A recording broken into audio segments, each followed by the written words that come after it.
ಮಂಜಣ್ಣ, ನಾನು ನಿಮ್ಮ ವೈಭವನ ಹೆಚ್ಚು ಕಮ್ಮಿ ನಾನು ಹೇಳಿದ್ನಲ್ಲ, ನಾಳೆ ಬಗ್ಗೆ ಜಾಸ್ತಿ ತಲೆ ಕೆಡ್ಸ್ಕೊಳ್ಳಲ್ಲ. ಬಟ್ ಸ್ಟಿಲ್ ಆದ್ರೂ ಒಂದು ಸಣ್ಣ ನಾಳೆ, ಈಗ ಸಡನ್ ಆಗಿ ಬರೋ ನಾಳೆಗೆ ಏನಾದರೂ ರೆಡಿ ಇರಬೇಕಲ್ಲ. ಹೆಂಗೆ ರೆಡಿ ಆಗ್ಬೋದಣ್ಣ? ಒಂದಷ್ಟು ಸುಮಾರು ನೋಡ್ಬಿಟ್ಟಿದ್ದೀನಿ ಲೈಫಲ್ಲಿ. ಇವಾಗ ಒಂದು ಸಿನಿಮಾ ಅಂತ ಬಂದವಾಗ ಸಿನಿಮಾನೇ ಒಂದೆರಡು ತಿಂಗಳು ಪೋಸ್ಟ್ಪೋನ್ ಆಗ್ಬಿಡುತ್ತೆ. ಹೌದು, ಯಾವುದೋ ಒಂದು ಕಾರಣಾಂತರಗಳಿಂದ ಬೇಕು ಅಂತಲ್ಲ. ಇವಾಗ ನಾಳೆ ಯಾವುದೋ ನಮ್ಮ ಸಿನಿಮಾದ ಪೇಮೆಂಟ್ ಬರುತ್ತೆ ಅಂದರೆ ಬರಲ್ಲ, ಏನೋ ಕಾರಣಾಂತರಗಳಿಂದ ಮುಂದೆ ಹೋಗುತ್ತೆ. ಯಾವುದ್ರ ಮೇಲೆ ನಂಬಿಕೆ ಇಡೋಣ? ಬಿಗ್ ಬಾಸ್ ಮನೆಗೆ ಹೋಗಿ ಬಂದಿದ್ದೀನಿ, ದೊಡ್ಡ ಆಫರ್ಗಳು ಬಂದ್ಬಿಡುತ್ತೆ, ದೊಡ್ಡ ದೊಡ್ಡ ಸಿನಿಮಾಗಳು ಬರುತ್ತೆ, ಬೇಡ. ಅದಕ್ಕಿಂತ ಹಿಂದೆ ಏನು ಆ್ಯಕ್ಟ್ ಮಾಡಿದ್ದೀನಿ, ನಾನೇನು ಆ್ಯಕ್ಟ್ ಮಾಡಿದ್ದೀನಿ, ನಂದು ಏನಿದೆಯೋ, ನನ್ನ ಪ್ರತಿಭೆ ಏನಿದೆಯೋ ಅದಕ್ಕೆ ತಕ್ಕಂಗೆ ಏನು ಬರಬೇಕೋ ಬರುತ್ತೆ.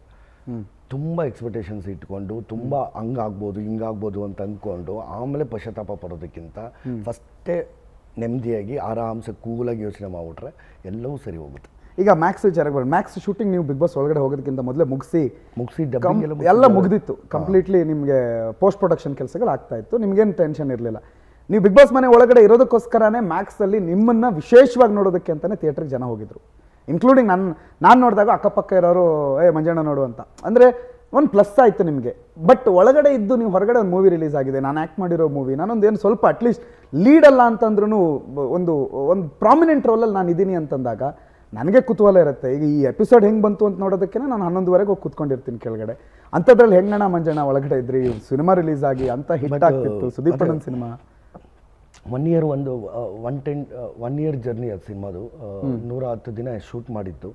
ಇವಾಗ ನಾವು ರಂಗಭೂಮಿ ಕಲಾವಿದರಾಗಿ ಒಂದು ಸ್ಟೇಜ್ ಮೇಲೆ ಆ್ಯಕ್ಟ್ ಮಾಡಬೇಕಾದ್ರೆ ಆ ನಾಟಕ ನೋಡಿ, ಆ ಆ್ಯಕ್ಟಿಂಗ್ ನೋಡ್ಬಿಟ್ಟು ಎದ್ಬಿಟ್ಟು ಕ್ಲಾಪ್ ಹೊಡಿತಾರೆ ಗೊತ್ತಾ? ಹೌದು, ಅದು ದೊಡ್ಡ ನಮಗೆ ಎಷ್ಟೋ ಕೋಟಿ ಕೊಟ್ಟಷ್ಟು ಖುಷಿ ಕೊಡುತ್ತೆ. ಥಿಯೇಟ್ರಲ್ಲಿ ಸಿನಿಮಾ ನೋಡ್ತಿರ್ಬೇಕಾದ್ರೆ ಜನಗಳು ಮಧ್ಯದಲ್ಲಿ ಸಿನಿಮಾ ನೋಡ್ತಿರ್ಬೇಕಾದ್ರೆ ಒಂದಷ್ಟು ರಿಯಾಕ್ಷನ್ ಬರುತ್ತೆ ಗೊತ್ತಾ? ಈ ಎಂಟ್ರಿಗೋ ಡೈಲಾಗಿಗೋ ಒಂದು ಕಡೆ ಫೈಟ್ಗೋ ಆ ರಿಯಾಕ್ಷನ್ಸ್ ಇದೆಯಲ್ಲಣ್ಣ, ಅದು ಅಲ್ಲಿ ಜೀವಿಸೋದು ನಾವು. ಒಂದು ಸಿನಿಮಾದು ಸಿಂಗಲ್ ಸ್ಕ್ರೀನ್ನಲ್ಲಿ, ಒಂದು ಸಿಂಗಲ್ ಥಿಯೇಟ್ರ್ಗಳಲ್ಲಿ, ಒಂದು ಲೋಕಲ್ ಥಿಯೇಟ್ರ್ಗಳಲ್ಲಿ ಕುತ್ಕೊಂಡು ಸಿನಿಮಾ ನೋಡ್ತೀವಲ್ಲ, ಅವ್ರು ಪಕ್ಕಾ ರಿಸಲ್ಟ್ ಕೊಡ್ತಾರೆ. ಬಟ್ ಆ ಒಂದಷ್ಟನ್ನೆಲ್ಲ ಮಿಸ್ ಮಾಡಿಕೊಂಡೆ ಖಂಡಿತವಾಗ್ಲೂ. ನಾನು ಬರೋಷ್ಟು ಒಳಗೆ ಸಿಂಗಲ್ ಸ್ಕ್ರೀನ್ಸಲ್ಲಿ ಸುಮಾರು ದಿನ ಆಗೋಗಿತ್ತು. ಫಸ್ಟ್ ಶೋ ವೈಬ್ನ ಮಿಸ್ ಮಾಡ್ಕೊಂಡ್ರಿ, ಸಿಕ್ಕಾಪಟ್ಟೆ ಮಿಸ್ ಮಾಡಿಕೊಂಡೆ. ಓಕೆ, ಬಟ್ ಖುಷಿ ಇದೆ ಅಲ್ವಾ? ಖುಷಿ ಇದೆ. ಬಿಗ್ ಬಾಸ್ ಮನೆಯಲ್ಲಿ ನಾನು ಇರಬೇಕಾದ್ರೆ ಮ್ಯಾಕ್ಸ್ ಸಿನಿಮಾದಲ್ಲಿ ಇವರು ಅಭಿನಯಿಸಿದ್ದಾರೆ ಅಂತ, ಬಿಗ್ ಬಾಸ್ ವಾಯ್ಸಲ್ಲಿ ಉಗ್ರ ಮಂಜು ಅಂತ ಬರೋದಿರ್ಬೋದು. ಆಮೇಲೆ ಆ ಮ್ಯಾಕ್ಸ್ದು ನಮ್ಮದು ಟ್ರೀಸರ್ ರಿಲೀಸ್ ಆದಾಗ ನನ್ನ ಕಡೆಯಿಂದ ಮ್ಯಾಕ್ಸ್ದು ಅಲ್ಲಿ ಕೇಕ್ ಕಟ್ ಮಾಡಿಸಿದ್ದು ಇರ್ಬೋದು. ಆಮೇಲೆ ಬಿಗ್ ಬಾಸ್ ಮನೆ ಕೇಕ್ ಕಟ್ ಮಾಡಿಸಿದ್ದು ಮಾತ್ರ ಅಲ್ಲ ಮಂಜಣ್ಣ, ಸುದೀಪ್ ಅಣ್ಣನ ಫ್ಯಾನ್ಸ್ ಎಷ್ಟೋ ಜನ ಈಗ ಮಂಜಣ್ಣನ ಫ್ಯಾನ್ಸ್ ಗೊತ್ತಾ ನಿಮ್ಗೆ? ಆಫ್ಟರ್ ಮ್ಯಾಕ್ಸು ಭಾಳಷ್ಟು ಜನ ನಿಮ್ಮ ಫ್ಯಾನ್ಸ್ ಆಗಿಬಿಟ್ಟಿದ್ದಾರೆ. ಅದರಲ್ಲೂ ನಾನು ಆಗಲೇ ಹೇಳಿದ್ನಲ್ಲ, ಎಸ್ಪೆಷಲಿ ಮಂಜಣ್ಣನ ಸಿನಿಮಾ ಈ ಹಿಂದೆ ನೋಡಿದವ್ರು ಇದ್ದಾರೆ, ಬಟ್ ಬಿಗ್ ಬಾಸ್ ಮೇಲೆ ನೋಡಿದ್ಮೇಲೆ ಹೆಂಗಿದೆ ನೋಡೋಣ ಮ್ಯಾಕ್ಸು ಅಂತ ಬರೋರು. ಯಾಕಂದರೆ ಸುದೀಪ್ ಸರ್ ಮತ್ತು ಮಂಜಣ್ಣನ ನಡುವೆ ಒಂದು ಸ್ನೇಹ ಸಂಬಂಧ ಸಿನಿಮಾ ರಂಗದಲ್ಲಿ ಇತ್ತು, ಬಟ್ ಅದನ್ನು ಕ್ಯಾರಿ ಮಾಡಲ್ಲ ಅನ್ನೋದು ನಿಮ್ಗೆ ಗೊತ್ತಿತ್ತ ಒಳಗಡೆ? ಅಥವಾ ವೆದರ್ ನಾವು ಕ್ಲೋಸ್ ಕಿತ್ ಆ್ಯಂಡ್ ಕಿನ್ಸೆ ಆಗಿದ್ರು ಬಿಗ್ ಬಾಸ್ ಒಳಗಡೆ ಬಂದಾಗ ನಾನೊಬ್ಬ ಕಂಟೆಸ್ಟೆಂಟ್, ಸುದೀಪ್ ಒಬ್ಬರು ಅದನ್ನು ಹೋಸ್ಟ್ ಮಾಡೋರಾಗೆ ನಡೆಸ್ಕೊಂಡು ಹೋಗ್ತಾರೆ ಅನ್ನೋ ಮೂಮೆಂಟ್ ಹೇಗಿತ್ತು ಸರ್? ಅವ್ರ ಜೊತೆ ಸಿನಿಮಾ ಮಾಡಬೇಕಾದ್ರೆ ತುಂಬ ಒಂದು ಕಂಫರ್ಟಬಲ್ ಇದೆ ಸರ್ ಸಿನಿಮಾ ಮಾಡಬೇಕಾದ್ರೆ. ಅವ್ರ ಆ್ಯಕ್ಟಿಂಗ್ ಬಗ್ಗೆ ಯಾಕೋ ಹಿಂಗೆ ಮಾಡ್ತಿದ್ದೆ, ಹಿಂಗೆ ಮಾಡು ಮನೆ, ಹಿಂಗೆ ಮಾಡು ಚಿನ್ನ, ಈ ಥರ ಕಂಫರ್ಟಬಲ್ ಇದೆ ಸರ್. ಸರ್ ಬಿಗ್ ಬಾಸ್ ಮನೇಲಿ ಅವ್ರ ವೀಕೆಂಡ್ ಬಂತು ಅಂದರೆ ನಡುಗ್ತಿದೆ ಸರ್. ನನಗೆ ಮಾತೇ ಬರ್ತಿರ್ಲಿಲ್ಲ ಸರ್. ಕೆಲವೊಂದು ಅವ್ರೇನೋ ಹೇಳೋರು, ನಾನೇನೋ ಆನ್ಸರ್ ಮಾಡ್ತಿದ್ದೆ ಸರ್. ಅಂದರೆ ಅಷ್ಟು ಅವ್ರು ಹೇಳ್ತಿರೋದು ಸೂಕ್ಷ್ಮತೆಗಳು, ಸಣ್ಣ ಪುಟ್ಟ ವಿಚಾರಗಳು ಆಗಿದ್ದಿರೋ ನನ್ನ ಆಲೋಚನೆಗಳು ನನ್ನಿದ್ದು ದೊಡ್ಡ ಏನೋ ಒಂದು ಸ್ವಲ್ಪ ಬ್ರಾಡಾಗಿ ಹಂಗೆಲ್ಲ ಯೋಚನೆ ಮಾಡೋಕ್ಕೆಲ್ಲ ಸ್ಟಾರ್ಟ್ ಮಾಡಿಬಿಡ್ತಿದ್ದೆ. ಬಟ್ ನಂಗೆ ರಿಯಾಲಿಟಿ ಶೋಗೆ ನಾನು ಒಳ್ಳೆ ಸ್ಪರ್ಧಿ ಅಲ್ಲ. ರಿಯಾಲಿಟಿ ಟಾಪ್ 6 ಇದ್ದೀನಿ. ನನಗೆ ಹೆಂಗೆ ಅಂತಂದರೆ ಅವಾಗ ಒಂದು ಸ್ವಲ್ಪ ಮೈಂಡ್ ಸೆಟ್ ಮಾಡ್ಕೊಂಡು ಈ ಟಾಸ್ಕ್ಗಳು ಬಂದಿದ್ದು ಇನ್ನೊಂದು ಮತ್ತೊಂದು ನನ್ನ ವ್ಯಕ್ತಿತ್ವದಲ್ಲಿ ಇದ್ದಿದ್ದಕ್ಕೆ ಜನಗಳು ಕರ್ಕೊಂಡೋಗಿ ಅಲ್ಲಿ ಕೂರಿಸಿರೋದಷ್ಟೇ. ನಾನಲ್ಲ, ಯಾಕಂದರೆ ನನಗೆ ಆ ಥರದ್ದು ಫೇಸ್ ಮಾಡೋದು ಆಗ್ತಿರ್ಲಿಲ್ಲ ಸುದೀಪ್ ಸರ್ನ. ಒಂದು ಮಾನಿಟರ್ ಇಟ್ಕೊಂಡು ಎದುರುಗಡೆ ಇದ್ದರೆ ಆದರೂ ಪರವಾಗಿಲ್ಲ, ಬಟ್ ಅದಾಗಲ್ಲ ಸರ್. ಆಮೇಲೆ ಅವ್ರಿಗೆ ಸಿನಿಮಾ ಅಂದರೆ ಸಿನಿಮಾ ಸರ್, ರಿಯಾಲಿಟಿ ಶೋ ಅಂದರೆ ರಿಯಾಲಿಟಿ ಶೋ ಸರ್, ಫ್ಯಾಮಿಲಿ ಅಂದರೆ ಫ್ಯಾಮಿಲಿ. ನಾನು ನೋಡಿರೋ ಮಟ್ಟಿಗೆ ತೀರಾ ಹತ್ತಿರದಿಂದ ಅವ್ರು ಯಾವುದಕ್ಕೂ ಇನ್ವಾಲ್ವ್ ಆಗಲ್ಲ ಸರ್. ಅವರು ಈಸ್ ವಾಟರ್, ನೀವು ಜಗ್ಗಿಗೆ ಹಾಕಿದ್ರೆ ಜಗ್ಗು, ಬಕೆಟ್ಗೆ ಹಾಕಿದ್ರೆ ಬಕೆಟು ಸರ್. ಅವ್ರು ಯಾವುದಕ್ಕೂ ಇನ್ವಾಲ್ವ್ ಆಗಲ್ಲ. ಇವತ್ತು ಸ್ಟೇಜ್ ಮೇಲೆ ನೆಕ್ಸ್ಟ್ ಯಾರು ಅಂತ ಕೇಳಿದ್ದಾರೆ, ನಾನು ಅದೇ ಎಂಟ್ರಿ ಕೊಡಬೇಕಾದ್ರೆ ಫಸ್ಟು ನೆಕ್ಸ್ಟ್ ಉಗ್ರ ಮಂಜು ಹೋಗ್ತಿದ್ದಾನ ಅಂತಾರೆ. ಇದೇ ರಿಯಾಕ್ಷನ್ ನೋಡಿದ್ದೀನಿ, ಇದೇ ಮಾತುಗಳು ಕೇಳಿಸ್ಕೊಂಡಿದ್ದೀನಿ. ಅಂದರೆ ಅವ್ರಿಗೆ ವೃತ್ತಿ ಧರ್ಮ ಏನಿದೆಯೋ, ಅವ್ರು ಏನು ಹೇಳ್ತಾರೋ ಡೈರೆಕ್ಟರು, ಅದು ಯಾರು ಹೇಳ್ತಾರೆ ನಾಮಿನೇಷನ್ ಪ್ರಕ್ರಿಯೆ ಇನ್ನೊಂದು ಮತ್ತೊಂದು, ಅದೂ ಅಷ್ಟೇ. ಬಂತು ಅಂದರೆ ವಾಯ್ಸ್ ಬಂತು ಅಂದರೆ ಈಗ ನಾಮಿನೇಷನ್ ಆಗ್ತಿರ್ತಕ್ಕಂಥ ವ್ಯಕ್ತಿ ಅಂತ ಬಂದುಕೊಳ್ಳಿ ಇಂಥವ್ರು ಅಂದಿದ್ದು ಕೂಡ ಆವಾಗಲೇ ಗೊತ್ತಾಗೋದು ಅವ್ರಿಗೂ. ಅದಕ್ಕಿಂತ ಮುಂಚೆನೂ ತಿಳ್ಕೊಳ್ಳಲ್ಲ. ಓಕೆ, ಬಟ್ ಎಪಿಸೋಡ್ಸ್ನೆಲ್ಲ ಭಾಳ ಚೆನ್ನಾಗಿ ನೋಡಿರ್ತಾರೆ. ಎಲ್ಲನೂ ನೋಡಿ ಅದ್ಭುತವಾಗಿ ಪ್ರತಿಯೊಂದು complete ಆಗಿ. ಸೂಕ್ಷ್ಮತೆ ವಿಚಾರಗಳು ಪ್ರತಿಯೊಂದನ್ನು ತಿಳ್ಕೊಂಡೇ ನಮಗೆ ಹೇಳ್ತಿದ್ದು ಪ್ರತಿ ವಾರನೂ. ಅಪ್ಪ ಅನ್ನೋರು ಒಂದು ಜೀವನದಲ್ಲಿ ಒಂದು ಬೂಸ್ಟ್, ವಾಟ್ ಎವರ್. ನಮ್ಮ ಅಪ್ಪ ಬಂದು ಹೋದ್ರು ಅಂತಂದರೆ ಎಂಥ ಸಿಚುವೇಶನಿಂದ ಆದ್ರೂ ಬಂದೆ ಮಗನೇ ನಾನು ಇದನ್ನು ಬಿಡೋ ತಲೆ ಕಟ್ಸ್ಕೊತಿ ಅಂತಂದಾಗ ನಾವು ಪುಟ್ಟದೆದ್ದು ಬಿಡ್ತೀವಿ ಅಂತ. ನಿಮ್ಮಪ್ಪ ಬಿಗ್ ಬಾಸ್ ಒಳಗಡೆ ಎಂಟ್ರಿ ಕೊಟ್ಟರು, ನೀವು ಹೇಳಿದ್ರಲ್ಲ ಲಾಸ್ಟ್ 15 ಡೇಸ್ ಒಂಥರ ಸ್ವಲ್ಪ ಮಂಕಾಗಿದ್ದು ಮಂಜಣ್ಣ ಇದ್ದ ಸಂದರ್ಭದಲ್ಲೇ ಅವ್ರು ಒಳಗಡೆ ಬಂದರು. ಆವಾಗ ಹೆಂಗಿತ್ತು ಅಪ್ಪ ಬಂದಾಗ ಫೀಲು? ಅಪ್ಪ ಬಂದವಾಗ ತುಂಬಾ ಖುಷಿ ಇತ್ತು. ಅಪ್ಪದು ಒಂದಷ್ಟು ಆಸೆಗಳಿರುತ್ತೆ, ಯಾಕಂದರೆ ಅವರು ವ್ಯವಸಾಯ ಮಾಡಿಕೊಂಡು ಹಾಗೆಲ್ಲ ಇದ್ದ ಒಂದಷ್ಟು ಜನ ಬಿಗ್ ಬಾಸ್ ಮನೆಗೆ ಬಂದು ಹೋಗ್ತಿದ್ದಾರೆ ಅಂತಂದರೆ ಒಂದಷ್ಟು ಜನ ನೋಡ್ತಾರೆ, ಊರ ಜನ ಎಲ್ಲ ಮಾತಾಡ್ತಾರೆ. ಅವರು ಅಲ್ಲಿನೂ ಹೇಳಿದ ಮಾತುಗಳು ಅವೆಲ್ಲನೂ ಖುಷಿ ಆಯಿತು. ಅಮ್ಮ ಕೈಯಲ್ಲಿ ಒಳಗೆ ಊಟ ತಿನ್ನಿಸ್ಕೊಂಡಿದ್ದು, ಕೈ ತುತ್ತು ತಿನ್ನಿಸಿದ್ದು, ಅದು ಇನ್ನೂ ಖುಷಿ ಆಯಿತು.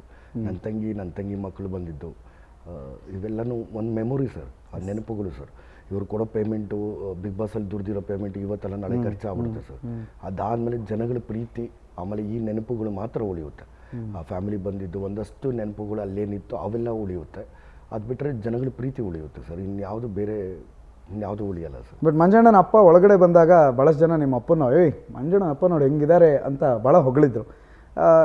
ಎಲ್ಲ ಒಂದು ಕಡೆ ಹನುಮಂತನ ಕಪ್ಪು ವಿಚಾರದಲ್ಲಿ ನಿಮ್ಮ ಅಪ್ಪ ಕೊಟ್ಟಿದ್ದಂಥ ಒಂದು ಸ್ಟೇಟ್ಮೆಂಟ್ ಈಗ ಸ್ವಲ್ಪ ವೈರಲ್ ಆಗ್ತಿದೆ. ಅದ್ರ ಬಗ್ಗೆ ಏನಾದರೂ ಡಿಸ್ಕಷನ್ ಆಯಿತಾ? ಅದ್ರ ಬಗ್ಗೆ ಏನಾದರೂ ಚರ್ಚೆ ಮಾಡಿದ್ರಾ ತಂದೆಯವ್ರ ಜೊತೆಗೆ? ತಂದೆ ಹತ್ರ ಅದೇ ನಿನ್ನೆ ಫೋನ್ ಮಾಡಿದ್ದೆ, ಅಂದರೆ ನಿನ್ನೆ ನನಗೂ ಗೊತ್ತಾಗಿದೆ. ಒಂದಷ್ಟು ಇಂಟರ್ವ್ಯೂಸ್ ಕೊಡಬೇಕಾದ್ರೆ ಇದೇ ಪ್ರಶ್ನೆ ಬಂತು. ಆಮೇಲೆ ಆ ವಿಡಿಯೋ ನೋಡಿದೆ, ಯೂಶ್ವಲಿ ನೋಡಿಲ್ಲ ನಾನು, ಈ ಥರ ಬಂದವಾಗೆ ನೋಡಿದೆ. ಅದೇ ಹನುಮಂತು ಅಷ್ಟೇನು ಆಡಿಲ್ಲ, ಅಂದರೆ ಅವನ ಹಾಡುಗಳು, ಅವನು ನಡುವೆ ಮಾತು, ಇದರಿಂದನೇ ಅವನು ಗೆದ್ದ ಅಂತ. ಅಂದರೆ ಅಷ್ಟೇನು ಆಟ ಆಡಿಲ್ಲ ಅಂದರೆ ಅವರು ಟಾಸ್ಕ್ ಆಡಿದ್ದಾರೆ. ನಾವು ನೋಡಿರೋ ಮಟ್ಟಿಗೆ ಟಾಸ್ಕ್ ಆಡಿದ್ದಾರೆ, ಎಲ್ಲರಿಗಿಂತ ದಿ ಬೆಸ್ಟ್ ಟಾಸ್ಕ್ಗಳು ಒಂದಷ್ಟು ಕೊಟ್ಟಿದ್ದಾರೆ, ಫಿನಾಲೆ ಟಿಕೆಟು ತೊಗೊಂಡಿದ್ದಾರೆ. ಅದಾದಮೇಲೆ ಮಾತು ತುಂಬ ಚೆನ್ನಾಗಿತ್ತು. ಹೌದು, ಮಾತು ಎಷ್ಟು ಬೇಕೋ ಅಷ್ಟು ತುಂಬ ಚೆನ್ನಾಗಿ ಇದು ಮಾಡಿದ್ದಾರೆ, ಅದನ್ನು ಹೇಳಿದ್ದಾರೆ. ಅದಾದಮೇಲೆ ಹಾಡುಗಳ ಮೂಲಕನೂ ಅವರು ತುಂಬ ಮನೋರಂಜಿಸಿದ್ದಾರೆ. ಅಂದರೆ ಭಾವಗೀತೆಗಳಿರ್ಬೋದು, ಜನಪದ ಒಂದಷ್ಟು ಸಾಂಗ್ಗಳು ಅವರೇ ಕ್ರಿಯೇಟ್ ಮಾಡಿರುವಂಥ ಸಾಂಗ್ಗಳಿರ್ಬೋದು, ಆ ಸಿಚುವೇಶನ್ಗೆ ತಕ್ಕಂಗೆ ಆಡುವಂಥದ್ದು ಇದೆಯಲ್ಲ, ಹಾಡಲ್ಲೇ ಕೊಡ್ತಾ ಅವೆಲ್ಲ ಈಸಿ ಅಲ್ಲ. ಬಟ್ ಅದನ್ನು ಪ್ಲಸ್ಸು ಹೇಳಿದ್ದಾರೆ. ಇಲ್ಲಿ ಇದೂ ಪ್ಲಸ್ಸೇ, ಅಂದರೆ ಅದೇನೋ ಒಂದು ಇರುತ್ತಲ್ವ, ಅವರು ಹಳ್ಳಿ ಭಾಷೆನಲ್ಲಿ ಆ ಥರದ್ದು ಒಂದು ಇದು ಮಾಡಿರೋದು. ಬಟ್ ಆ ವಿಚಾರದಲ್ಲಿ ಹನುಮಂತು ಫ್ಯಾನ್ಸ್ಗೆ, ಹನುಮಂತನ ಇಷ್ಟಪಡೋರಿಗೆ ಯಾರಿಗೇ ಆಗಲಿ ಇಲ್ಲಿ ನಮ್ಮ ತಂದೆ ಕಡೆಯಿಂದ ಆ ಮಾತು ಕೇಳಿ ಏನಾದರೂ ಬೇಜಾರಾಗಿದ್ದರೆ ನಾನು ಇಲ್ಲಿಂದನೇ ಕ್ಷಮೆ ಕೇಳ್ತೀನಿ ನಾನು. ಯಾಕಂದರೆ ಪ್ರತಿಯೊಬ್ಬರು ನಮ್ಮವ್ರು ತಮ್ಮವರು ಗೆಲ್ಲಬೇಕು ಅಂದಾಗ ಆ ವ್ಯಕ್ತಿ ಉತ್ತರ ಕರ್ನಾಟಕದ ಒಂದು ಹಳ್ಳಿ ಇದರಿಂದ ಬಂದಿರತಕ್ಕಂಥ ವ್ಯಕ್ತಿ, ಮುಗ್ಧತೆ ಸರ್ ಅವನು.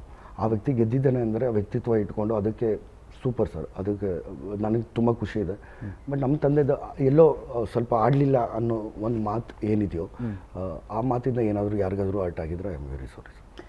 ದುಡ್ಡು ಅನ್ನೋದು ಕೈ ಸೇರಿದಾಗ ಎಂಥ ಮನುಷ್ಯತ್ವ, ಎಂಥ ವ್ಯಕ್ತಿತ್ವ ಇದ್ರೂ ಒಂದ್ಸಲ ಆ ವ್ಯಕ್ತಿತ್ವವನ್ನೆಲ್ಲ ದುಡ್ಡು ಒಂದ್ಸಲ ಆಟ ಆಡ್ಸುತ್ತೆ ಅನ್ನೋದು ಕಾಮನ್ ಸೇಯಿಂಗ್. ಅದು ನಾವು ನೋಡಿದ್ದೀವಿ ಕೂಡ, ಎಂತೆಂಥವರೋ ದುಡ್ಡು ಬಂದಮೇಲೆ ಏನೇನೋ ಆಗಿದ್ದಾರೆ ಅಂತ. ಮಂಜಣ್ಣನ ಕೈಲಿಗೆ 2 ಲಕ್ಷ ಇದೆ, ನೀವು ಸ್ಟೇಜಲ್ಲಿ ಹೇಳ್ತೀರಿ ಅದನ್ನು ನಾನು ರೈತರಿಗೆ ಕೊಡ್ತೀನಿ ಅಂತ ಅಂದಿದ್ದೀರಿ. ಈ 2 ಲಕ್ಷ ಏನು ಮಾಡ್ತೀರಿ, ಏನು ಅದ್ರ ಜೊತೆಗಿರೋ ಪ್ಲ್ಯಾನು? ಇಲ್ಲ, ಅದಕ್ಕೆ ಮುಂಚೆ 3 ಲಕ್ಷ ಇದ್ದಿದ್ದು, ಆಮೇಲೆ 1 ಲಕ್ಷ ಅಂತ ಬಂದಿತ್ತು. 3 ಲ್ಯಾಕ್ಸ್ ಅಂತ ವಾಕ್ಮೇಟ್ ಅವ್ರದ್ದು 3 ಲ್ಯಾಕ್ಸ್ ಅಂತ ಬಂದು ಪ್ರೈಸ್ ಅಮೌಂಟು, ಅಂದರೆ 4th ರನ್ನರ್ ಅಂತ.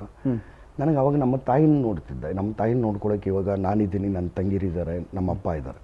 ಏನಾದರೂ ಅವ್ರ ಮೈಗೆ ಹುಷಾರಿಲ್ಲ, ಶುಗರು, ಇನ್ನೊಂದು ಮತ್ತೊಂದು ಯಾವುದೋ ಒಂದು ಬೇಸಿಗೆ ಏನೋ ಒಂದಷ್ಟು ಏನೇ ಇದಾದರೂ ನಾವಿದ್ದೀವಿ.